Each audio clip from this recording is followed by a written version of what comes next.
Hello my dear children, welcome back. बच्चों, chapter 1 और chapter 2 हम पूरा कर चुके हैं। आई होप आपने सारी वीडियोस देख ली होंगी, क्योंकि मैंने लास्ट टाइम भी आपसे रिक्वेस्ट किया था कि सारी वीडियोस देख लीजिए, क्योंकि आज हम इन चैप्टर 1 और 2 के क्वेश्चन एंड आंसर्स डिस्कस करने वाले हैं according to the CBSE sample paper released by the CBSE board for the current session 2023 and 24। इससे पहले भी बच्चों, जब चैप्टर 1 खत्म हुआ था तो मैंने आपसे बहुत सारे क्वेश्चन आंसर्स डिस्कस करे थे और पैटर्न डिस्कस करा था। तो खुशी की बात यह है कि पैटर्न में तो कोई चेंज नहीं आया। 34 क्वेश्चंस ही आने हैं इस साल भी आपके, और क्वेश्चंस भी उतने ही नंबर के आने वाले हैं जो हमने डिस्कस करे थे, 1 marker, 3 marker, 4 marker and 6 marker.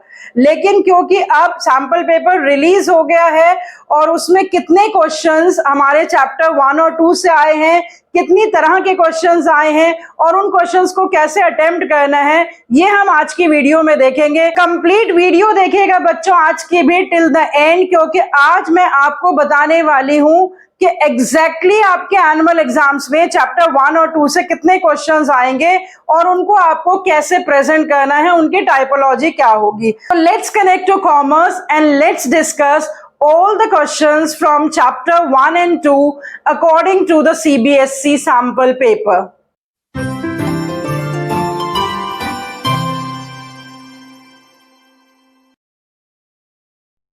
बच्चों, ये देखिए कि चैप्टर 1 और 2 हमने उसकी वेटेज ऑलरेडी डिस्कस कर रखी है। 16 मार्क्स के हैं और जो सैंपल पेपर्स इशू हुए हैं, क्योंकि चैप्टर 1 थोड़ा छोटा है और चैप्टर 2 बहुत ही लंबा है, तो सीबीएसई के सैंपल पेपर में चैप्टर 1 से 5 नंबर के क्वेश्चंस आए हैं और चैप्टर 2 से 11 नंबर के क्वेश्चंस आए हैं। वो क्वेश्चंस मैं अभी आपके सामने पढ़ूंगी, उसके मैं आंसर्स भी बताऊंगी, लेकिन पहले आपको उससे अवेयर हो जाना है बहुत अच्छी तरह से, ताकि एनुअल पेपर में आपका माइंड बिल्कुल प्रिपेयर्ड हो कि कौन कौन से क्वेश्चंस, किस तरह के क्वेश्चंस हमारे इन 2 चैप्टर्स से आने वाले हैं। यहां पर मैंने समरी बना दी है बच्चों कि 6 क्वेश्चंस आए हैं इन दोनों चैप्टर्स से, और उन क्वेश्चंस के मैंने नंबर भी लिख दिए हैं। Question number 2, 3, 9, 23, 25 and 34। ये क्वेश्चन नंबर्स जो हैं वो चैप्टर 1 और 2 के हैं, जिसमें से एक एक नंबर के 3 क्वेश्चन हैं। एक क्वेश्चन 3 नंबर का है, एक क्वेश्चन 4 नंबर का है और एक क्वेश्चन 6 नंबर का है। उसको और मैंने स्पेसिफाई करा है बच्चों कि क्वेश्चन नंबर 2 और क्वेश्चन नंबर 25, ये 2 क्वेश्चन जो है वो चैप्टर 1 के हैं, एक नंबर का और एक 4 नंबर का। क्वेश्चन नंबर 3 और 9 एक नंबर के, क्वेश्चन नंबर 23 3 नंबर का और क्वेश्चन नंबर 34 6 नंबर का। ये क्वेश्चन आए हैं चैप्टर 2 से। तो बच्चों, बिल्कुल इसी तरह से आपका एनुअल एग्जाम भी आएगा। 1 मार्क का क्वेश्चंस तो बच्चों बहुत ही सिंपल है, जो 3 क्वेश्चंस हैं। इवन सब्जेक्टिव क्वेश्चंस भी ज्यादा डिफिकल्ट नहीं है, 1-2 केस स्टडीज हैं। अब सारे क्वेश्चंस हम डिस्कस कर लेते हैं कि किस तरह से आंसर्स लिखने हैं, और प्रेजेंटेशन आपकी बहुत स्ट्रॉन्ग एंड इफेक्टिव होनी चाहिए, क्योंकि अगर आपको टॉपिक अच्छे से समझ में भी आता हो ना बच्चों, लेकिन आप उसको सही ढंग से प्रेजेंट नहीं करेंगे तो आप अच्छे नंबर ऑब्टेन नहीं कर पाएंगे। तो मैं आज आपके साथ आंसर्स तो डिस्कस करूंगी ही करूंगी, साथ में ये भी डिस्कस करूंगी कि उनको प्रेजेंट कैसे करना है। ठीक है, तो पहले 1 मार्क का क्वेश्चंस देख लेते हैं बच्चों। 1 मार्क के जो 3 क्वेश्चंस आए हैं। क्वेश्चन नंबर 2, ये फिल इन द ब्लैंक्स का क्वेश्चन है बच्चों। Dash was scientific in its construction as a city and provided loading, unloading and strong facilities of merchandise. Options दे रखे हैं मिथिला, सूरत, कावेरीपट्टा एंड मदुरा। तो अगर आपको याद हो, जब हमने history of Indian business and trade करी थी तो उसमें हमने देखा था कि एक सेंटर है कावेरीपट्टा, जो कि बहुत ही साइंटिफिक सेंटर, जहां पे सारी लोडिंग और अनलोडिंग होती थी। तो इसका आंसर आएगा Kaveripatta. It's a very simple question. अगर आपने सारे सेंटर्स याद करे होंगे तो आप इसका बिल्कुल आसानी से आंसर कर पाएंगे। क्वेश्चन नंबर 3 देखिए बच्चों। The basis of membership in this type of business is birth in a particular family. Identify the type of business discussed above. तो बिल्कुल सिंपल, जैसे ही आ गया birth in the family, तो बिना आंसर के ऑप्शंस देखे ही आपका आंसर आपके पास पहले ही होना चाहिए. We are talking about joint Hindu family business. तो यहाँ पे ए ऑप्शन दे रखा है joint Hindu family, तो ऑप्शंस की तो इसमें जरूरत ही नहीं थी, बहुत ही क्लियर आंसर है. उसके बाद देखिए बच्चों क्वेश्चन नंबर 9, वो भी 1 मार्कर ही है. Name the form of business organization opted by many entrepreneurs because of its inherent advantages. तो यहाँ पे कीवर्ड है कि ऐसी बिजनेस ऑर्गेनाइजेशन आपको बतानी है जो ज्यादातर एंटरप्रेन्योर्स ऑप्ट करते हैं. तो यहाँ पे ऑप्शंस दे रखी है partnership, joint stock company, sole proprietorship and joint Hindu family business. अब इसमें से बच्चों देखिए कि जो कीवर्ड है ना, वो ज्यादातर लोग जो आसानी से, जो इजीएस्ट फॉर्म ऑफ ऑर्गेनाइजेशन होती है ना, जिसमें लीस्ट लीगल फॉर्मेलिटीज होती हैं, वो सोल प्रोप्राइटरशिप होती है. तो यहाँ पे क्योंकि ऑप्टेड बाय मेनी एंटरप्रेन्योर्स है, तो यहाँ पे हमारा ऑप्शन होगा sole proprietorship. So I hope ये तीनों 1 मार्कर क्वेश्चंस तो बहुत ही इजी थे. उसके बाद हम आ जाते हैं 3 मार्कर क्वेश्चंस पे, जो कि है क्वेश्चन नंबर 23. अब आपके सामने स्क्रीन पर है क्वेश्चन नंबर 23 और उसका आंसर भी मैंने पहले से लिख रखा है बच्चों. तो पहले क्वेश्चन देख लीजिए. क्वेश्चन में है identify and state the following. तो ये बात मैं आपसे पहले भी डिस्कस कर चुकी हूं कि जहां पर भी वर्ड स्टेट हो तो वहां पर हमें थोड़ा बहुत बताना पड़ता है एक लाइन में. 3 नंबर का क्वेश्चन है, आधा आधा नंबर तो आपका आइडेंटिफिकेशन का होगा और आधा आधा नंबर आपका स्टेट करने का होगा. तो इसको आंसर कैसे करेंगे ये भी देख लीजिए बच्चों, कि मैंने आपको बताया था कि start with the language of the question और हमेशा आंसर नंबर भी लिखेंगे. Don't forget to write the answer number. तो आंसर 23 आपने लिखा और लैंग्वेज ऑफ द क्वेश्चन से आपने आंसर पिकअप करा. The concepts identified are stated as follows. अब इसको हम 1 2 3 लाइनों में सिंपल भी लिख सकते हैं, लेकिन प्रेजेंटेशन और अच्छी करने के लिए मैंने एक छोटा सा टेबल बना दिया कि जो आइडेंटिफाइड कॉन्सेप्ट्स हैं वो आप इधर लिख दीजिए और उनको स्टेट आप राइट हैंड पे कर दीजिए. इस क्वेश्चन में तो सिर्फ आइडेंटिफिकेशन के ही मार्क्स होने चाहिए, क्योंकि स्टेट तो ऑलरेडी इन्होंने कर रखा है. तो आप उसमें से जब स्टेट करें तो आप वो वाली लैंग्वेज छोड़ देंगे जो क्वेश्चन में दे रखी है. ए पार्ट दे रखा है, the document including any notice, circular and advertisement inviting public to apply for subscription of purchase of any shares और डिबेंचर्स. तो ये डॉक्यूमेंट आपको आइडेंटिफाई करना, वो स्टेट करना है. तो जो लाइन यहां दे रखी है स्टेट करने की, उसे छोड़ के कोई दूसरी लाइन उसके लिए यूज कर लेंगे. तो आइडेंटिफाई हो गया document prospectus, it serves as an invitation, it serves as an information also. तो आइडेंटिफिकेशन में आपने यहां लिख दिया और उसके बारे में एक लाइन लिख दी, the document issued in the flotation stage of the company. तो एक और इंफॉर्मेशन आपने उस डॉक्यूमेंट के बारे में दे दी. बी पार्ट देखिए बच्चों, the document which contains the declaration we several persons whose names and addresses are submitted are desirous to take qualification shares. qualification shares कौन खरीदता है बच्चों? मैंने आपको बताया था डायरेक्टर्स बनने के लिए उन्हें शेयर्स खरीदने पड़ते हैं, जिन्हें क्वालिफिकेशन शेयर्स कहा जाता है. और इनकॉर्पोरेशन सर्टिफिकेट रिसीव करने से पहले डॉक्यूमेंट्स की लिस्ट दी थी मैंने आपको, 60 डॉक्यूमेंट्स की, जो कि रजिस्ट्रार के पास सबमिट करने पड़ते हैं to obtain the certificate of incorporation.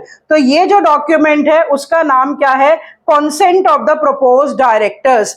उसमें ये डिक्लेरेशन देते हैं कि हम एग्री हैं क्वालिफिकेशन शेयर्स खरीदने के लिए और हम डिजायरस हैं to become the directors of the company. तो जो लाइन यहां दे रखी है उसके अलावा एक लाइन आप और लिख देंगे, the document submitted to obtain the certificate of incorporation. ठीक है. सी पार्ट देखिए बच्चों, anything done beyond the conditions containing in the document is ultra vires for the company. जो यहाँ पर रॉन्ग प्रिंटिंग है, अल्ट्रा वायरस लिखा हुआ है, एक्चुअल वर्ड होता है अल्ट्रा वायरस. मतलब जो भी कुछ इसके स्कोप के बाहर होता है वो इलीगल या वॉइड माना जाता है. तो एक ऐसा डॉक्यूमेंट जो कि ऑब्जेक्ट्स एंड पावर्स डिफाइन करता है वो डॉक्यूमेंट कहलाता है मेमोरेंडम ऑफ एसोसिएशन. तो यहां हम उसको आइडेंटिफाई करेंगे, मेमोरेंडम ऑफ एसोसिएशन, और एक लाइन हमने उसके बारे में लिख दी, the charter of the company or the main document of the company which defines the objects and the powers of the company, which defines the limits within which the company has to function. Basically ये question जो है वो documents पे पूछा गया है, formation of a company पे question है, चैप्टर 2 का ये क्वेश्चन है, 3 मार्क्स का सब्जेक्टिव क्वेश्चन है। आप बहुत सिंपल तरीके से भी आंसर कर सकते हैं, लेकिन this is the best presentation. तो उसमें टीचर क्या करेंगे बच्चों, जब आप ये 3 आइडेंटिफाई कर लेंगे ना, तो teacher is going to give you 1.5 marks here only, और जब आप उन तीनों के बारे में लिख देंगे तो 1.5 मार्क्स आपको और मिल जाएंगे। तो इस तरह से पूरे 3 में से 3 नंबर आप इस क्वेश्चन में ऑब्टेन कर सकते हैं, ठीक है। अब उसके बाद देख लेते हैं बच्चों question number 25, that is for 4 marks, that is a case study. Look at the case study, students, from chapter 1. I am reading the case study, but before the case study, I am reading the question that are being asked from the case study, क्योंकि मैंने पहले ही आपको बता रखा है कि case studies में पहले क्वेश्चन पढ़ते हैं और फिर उसके बाद हम उस क्वेश्चन में से वो आंसर ढूंढते हैं जो हमसे पूछा गया है। तो इसके 3 पार्ट्स में बच्चों क्वेश्चन पूछा गया है। Outline the concept identified by Ram, B part में दे रखा है explain the given type highlighted in the para based on the concept identified, और सी पार्ट में दे रखा है state the causes which led the organization to keep the concept identified into consideration. तो सारे क्वेश्चंस है जो कॉन्सेप्ट आइडेंटिफाइड पे बेस्ड है। तो अब हम जब पढ़ेंगे तो हम ये देखेंगे कि कौन से कॉन्सेप्ट के बारे में बात हो रही है। Ram was appointed as a production manager in Excess India Private Limited, being run by Keshav and Madhav, manufacturing spices. The company is facing a tough competition from its competitors, Work Enterprises, as it has launched a wide range of ready-to-use spices and also some fusion of the Indian spices with the Chinese. एक company के बारे में बताया गया है कि वो heavy competition face कर रही है दूसरी कंपनी से जिन्होंने बहुत सारे नए स्पाइसेस इंट्रोड्यूस करे हैं और फ्यूजन स्पाइसेस भी इंट्रोड्यूस करे हैं। This led to an alarming situation to the company and Ram realised that it was losing its customers base immediately after the launch of the new range of spices by Work Enterprises, resulting into decrease in the profitability.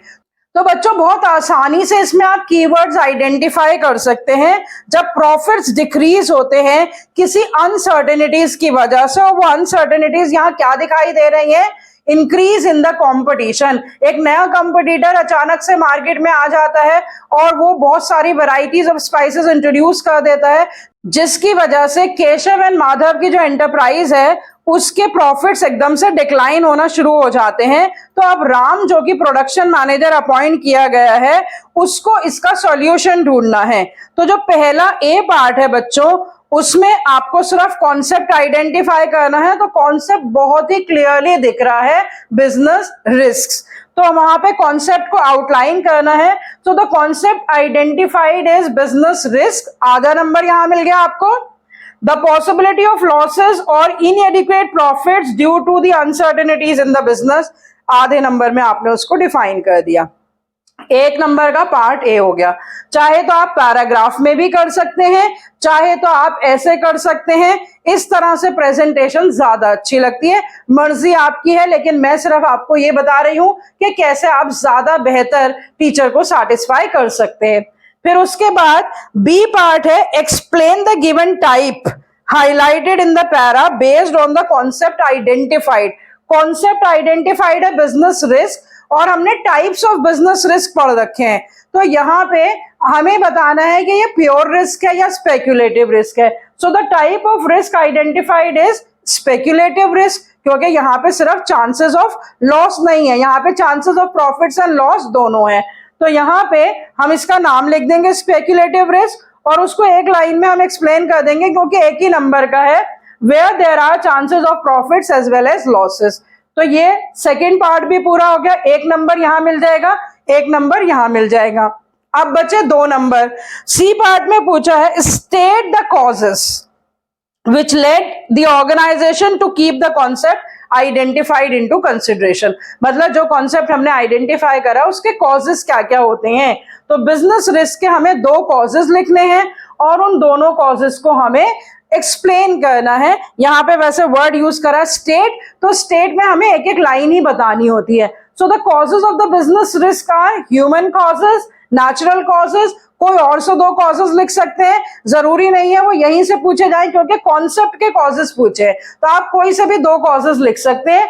उन causes को आप एक एक word में define कर दीजिए, man made causes and natural causes, और उसके एग्जांपल्स लिख दीजिए। मैन मेड कॉजेस के स्ट्राइक्स हैं या डिसऑनेस्टी बाय द एम्प्लॉइज है, और नेचुरल कॉजेस के फ्लड्स, अर्थक्वेक्स, फायर्स, इस तरह के कोई भी 2 एग्जांपल्स आप लिख सकते हैं। तो बच्चों बहुत सिंपल तरीके से हमने इस केस स्टडी को 3 पार्ट्स में बिल्कुल लैंग्वेज क्वेश्चन से उठाकर इसका आंसर लिखा है और बिल्कुल पॉइंट वाइज इसका हमने आंसर किया है। So I hope this is very easy way of writing an answer in a presentable manner. Now look at question number 34, that is for 6 marks. It is a very small case study. It is a subjective question but converted in the form of the case study. इसमें 3 parts में question पूछा गया है बच्चों, A, B, C. उससे पहले एक paragraph दे रखा है। ए पार्ट में पूछा गया है, in the light of the above case who is the promoter of ABC housing finance limited. B part में पूछा है, illustrate the steps involved in promotion of a company that ABC National Bank must have performed before deciding to open ABC Housing Finance Limited। और C part में पूछा गया है, explain the steps in the promotion of a company that ABC National Bank will perform after deciding to open ABC Housing Finance Limited। तो देखो बच्चों question तो बहुत ही सिंपल है, promotion stage, formation of a company से question है, लेकिन आप ये देखिए कि क्वेश्चन की टेक्निकलिटी को बढ़ाने के लिए क्या किया है कि प्रमोशन स्टेज के स्टेप्स को अलग अलग करके छोटे छोटे पार्ट्स में पूछा गया है। अगर डायरेक्ट क्वेश्चन बनता तो बिल्कुल सिंपल यही क्वेश्चन बनता कि what is the promotion stage in the formation of the company and what are the steps. Question को थोड़ा सा इंटरेस्टिंग बनाने के लिए या थोड़ा सा हॉट टाइप का बनाने के लिए इस तरह की लैंग्वेज यूज की गई है। तो अब इसको कैसे आंसर करेंगे बच्चों, जिस तरह से पार्ट्स में क्वेश्चन पूछा गया है उसी तरह से हम पार्ट्स में आंसर करेंगे। अब क्वेश्चन पढ़ लेती हूं, 2-3 लाइनों का क्वेश्चन है बच्चों। Incorporated in 1988, ABC Housing Finance Limited offers housing loans to the individuals and corporate bodies for construction, purchase, repair, loan against properties and loans for the real estate developers. The management of ABC National Bank decided to open ABC Housing Finance Limited. तो एक national bank है जिन्होंने अभी ये decide करा है कि एक हाउसिंग फाइनेंस लिमिटेड वो ओपन करेंगे। तो हमने बच्चों स्टेजेस में बिल्कुल क्लियरली पढ़ा था कि जब कंपनी रजिस्टर्ड नहीं होती है उससे पहले वाली स्टेज को हम क्या कहते हैं, प्रमोशन स्टेज। तो यहाँ पे बिल्कुल क्लियर इंडिकेशंस है कि प्रमोशन स्टेज की यहाँ पर बात हो रही है और प्रमोशन स्टेज के स्टेप्स को अब हम according to the language of the question यहाँ पे आंसर में लिखेंगे। तो देखिए आंसर नंबर 34 सबसे पहले हमने लिख दिया, और the promoter of ABC housing finance limited यहाँ पे कौन है, एबीसी नेशनल बैंक। वो नेशनल बैंक जो है वो सोच रहा है एक हाउसिंग फाइनेंस लिमिटेड ओपन करने की। तो ओपन करने से पहले वो कुछ स्टेप, वैसे तो सारे स्टेप्स प्रमोशन स्टेज के कंपनी इनकॉर्पोरेट होने से पहले होते हैं, लेकिन उसको भी उन्होंने 2 पार्ट्स में पूछ लिया। तो बच्चों ये जो 2 स्टेप्स होते हैं, टोटल 5 स्टेप्स हैं, तो 2 स्टेप्स आप पार्ट बी में लिखेंगे, identification of business opportunities and feasibility studies. ये 2 स्टेप्स हैं जो कि प्रमोशन स्टेज के ही हैं, लेकिन अभी उन्होंने डिसाइड ही नहीं करा है कि वो ओपन करेंगे भी या नहीं करेंगे, और वो इन दोनों डिसीजंस पे बेस्ड होगा। इसलिए आप ये दोनों स्टेप्स अलग से लिख देंगे, इन दोनों स्टेप्स को लिख के और इन दोनों स्टेप्स को एक एक लाइन में एक्सप्लेन कर देंगे। तो ये 2 मार्क्स का हो जाएगा। 1 नंबर का ये हो गया, 3 नंबर का अभी तक आंसर कवर अप हो गया। फिर उसके बाद देखिए the steps in the promotion stage after deciding to open the ABC housing finance limited. जब डिसाइड कर लिया फिजिबिलिटी स्टडी के बाद, अब they will fix up the signatories, they will appoint the professionals and then they will prepare the necessary documents। इन तीनों steps को लिखकर और इनके बारे में एक एक लाइन आप और बता देंगे। तो 3 नंबर, 1.5 नंबर हेडिंग के, 1.5 नंबर एक्सप्लेनेशन के। तो जब 1.5 नंबर एक्सप्लेनेशन के बचे हैं तो पूरे पूरे पैराग्राफ्स नहीं लिखने, आपको सिर्फ सिग्नेटरीज के बारे में लिखना है, प्रोफेशनल्स कौन अपॉइंट होते हैं वो लिखना है, और नेसेसरी डॉक्यूमेंट्स, उनके 2-4 डॉक्यूमेंट्स के आपको नाम लिख देने हैं। तो बच्चों आपको हेडिंग्स भी अगर प्रमोशन स्टेज की याद है तो उसके ऊपर आपको, अगर आपने ये 2 हेडिंग्स लिख दी, 1 मार्क यहाँ मिल जाएगा। ये 3 हेडिंग्स लिख ली, 1.5 मार्क्स यहाँ मिल जाएगा, 1 नंबर यहाँ मिल जाएगा। तो 3 साढ़े 3 नंबर तो आपको सिर्फ यहाँ पे हेडिंग्स के ही मिल जाएंगे और लिटिल एक्सप्लेनेशन से you can score full marks. उसके साथ बच्चों एक चॉइस का क्वेश्चन है जहां पे एक फॉर्मेट सा दे रखा है, PNB housing finance limited IPO details. IPO details होती है initial public offer details. The following image provides detail highlights of one of the stage of the formation of a company, identify and explain all the steps of the identified stage. ये ज्यादा आसान है क्योंकि यहाँ पे capital subscription stage की बात हो रही है, तो आप सीधा सीधा आंसर लिखेंगे, stage of formation of a company identified with the help of the following image is capital subscription stage और फ्लोटेशन स्टेज, और उसके सारे स्टेप्स सेकेंड पैराग्राफ में मेंशन करेंगे और थर्ड पैराग्राफ में आप सारे स्टेप्स एक्सप्लेन करेंगे। सो माय डियर स्टूडेंट्स, ये जो मैंने आज आपसे क्वेश्चंस डिस्कस करे हैं, टोटल 6 क्वेश्चंस हैं। इससे आपको बिल्कुल क्लियर आइडिया मिल जाना चाहिए कि कितने क्वेश्चंस, किस तरह के क्वेश्चंस और कितने मार्क्स के हर एक चैप्टर से क्वेश्चंस आपके एनुअल एग्जाम्स में आने वाले हैं from chapter 1 and 2. That will surely going to help you in the preparation of your exams, any type of exams you are going to face throughout the year or at the time of the annual examinations. So keep on practicing the number of questions according to the weightage given in the sample paper. बच्चों मैंने playlist बना दी है chapter 1 और chapter 2 के जो सारे topics हैं CBSE curriculum के हिसाब से। आप वो सारी वीडियोस देखिए, उन सारी वीडियोस को देखने के बाद और ये जो मैंने पैटर्न डिस्कस करा है सैंपल पेपर का, आई होप कि आपको कोई भी मुश्किल परेशानी नहीं आने वाली है to get the good marks in the annual exams. So stay connected to my channel, share it with the maximum students so that everybody gets benefited. See you next time with the next chapter and the next volume, that is chapter 3 and 4.